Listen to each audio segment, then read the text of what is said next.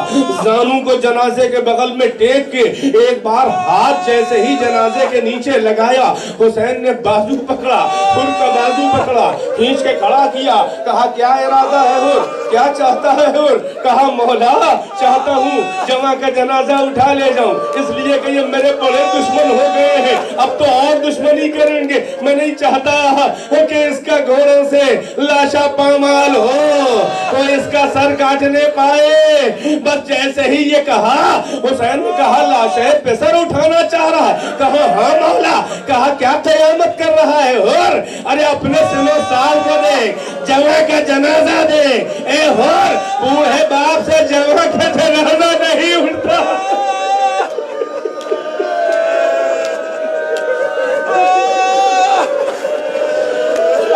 بوڑھے باپ سے جوان کا جنازہ نہیں اٹھتا. حسین جوان حر کا جنازہ لائے, حر ساتھ میں آ گیا, بس مجلس تمام ہے. اے شبیہ رسالت کے ماتمداروں, میں کہوں گا مولا یہ جملہ یاد رہے, یہ فقرہ یاد رہے کہ بوڑھے باپ سے جوان کا جنازہ نہیں ہوتا.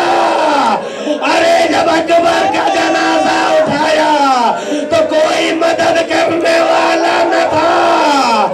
جنازہ لے کے تو چلے, ہاں صحیح ہے کہ بوڑھے باپ سے جنازہ نہیں سنبھلتا, تبھی تو چند قدم لے جا کے رکھ دیا. اے بنی ہاشم کے بچوں, اور اپنے بھائی کا جنازہ لے.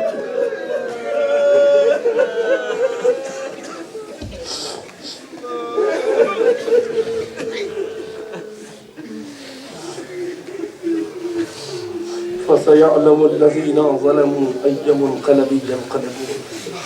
اللهم لعن قتلة الحسين وأصحابه أجمعين. ربنا تقبل منا إنك أنت السميع العليم بنبيه وآله الأطهار. اللهم عجل في فرج مولانا صاحب الزمان.